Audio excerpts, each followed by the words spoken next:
جب ہم ابدیت کی بات کرتے ہیں، خدا کا بندہ ہونا یا خدا کا غلام ہونا کہ کیا معنی؟ ہم نے اللہ کی بندگی یا اللہ کی غلامی کو کیوں اختیار کیا؟ دیکھیں، دین اسلام جو ہے نا، وہ انسان کو یہ کہتا ہے، وہ قرآن کو ترجمے کے ساتھ پڑھے گے تو کہتا ہے کہ دین آپ کی ایک عقلی چوائس ہے، آپ فکر کی بنیاد پر مسلمان ہیں۔ ایک شخص کا نام اگر کچھ محمد ہے تو اس سے وہ مسلمان نہیں ہوتا جب تک کہ وہ اللہ تعالیٰ کی کبریائی کا دل سے اقرار نہ کرے۔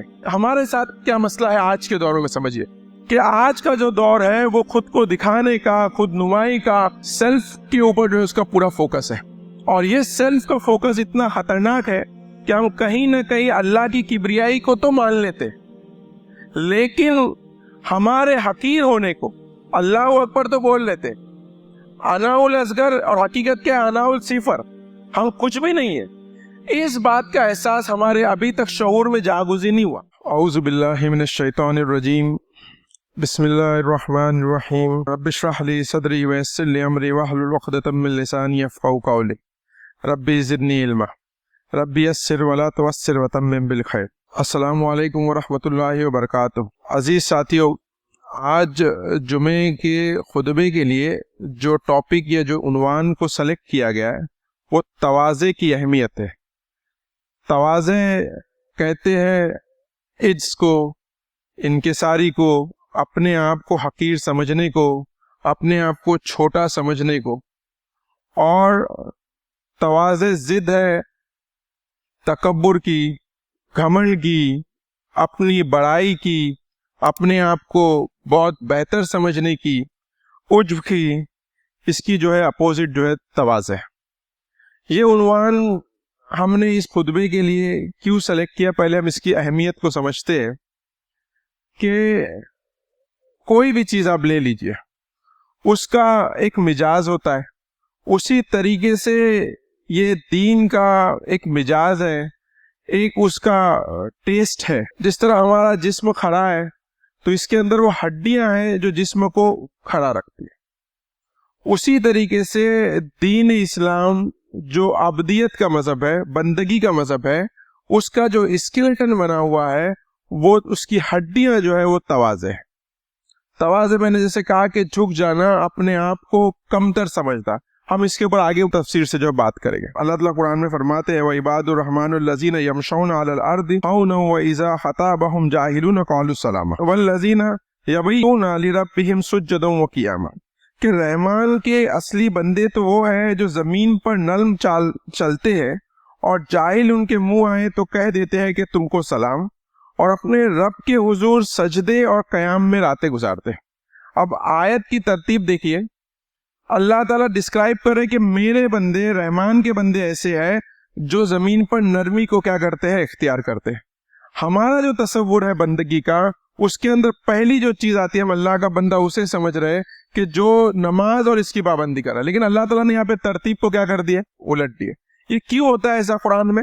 کہ اللہ تعالیٰ چاہتے ہیں کہ کسی چیز کو ایمفیسائز کریں، اور نرمی سے چلنے سے مراد یہاں پر یہ نہیں ہے کہ صرف زمین پر چلنے کے بارے میں یہاں پر بات ہو رہی ہے۔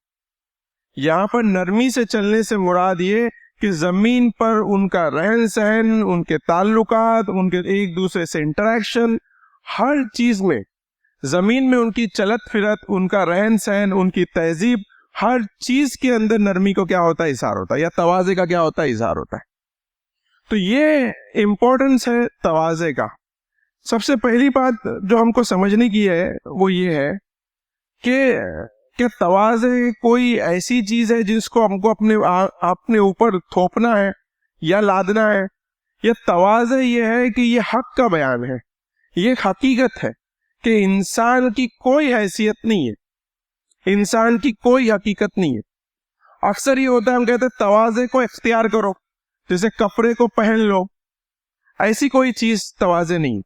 تواضع یہ نیچر کا بیان ہے، یہ فطرت کا بیان ہے۔ تو پہلی چیز میں کہوں گا کہ ہم اس کو سمجھتے چلے کہ تواضع کی حقیقت کیا ہے۔ تواضع، ہم ورڈ بار بار استعمال کرتے ہیں اختیار، بلکہ تواضع حق کیوں ہے؟ سب سے پہلے ہم کو کیا کرنا پڑے گا کہ اپنی حیثیت کو اس کائنات کے اندر ڈیفائن کرنا پڑے گا۔ کائنات کتنی بڑی ہے؟ کائنات اتنی بڑی ہے کہ اس کا کوئی سرا انسان نے آج تک دیکھا نہیں ہے، اتنی بڑی کائنات ہے۔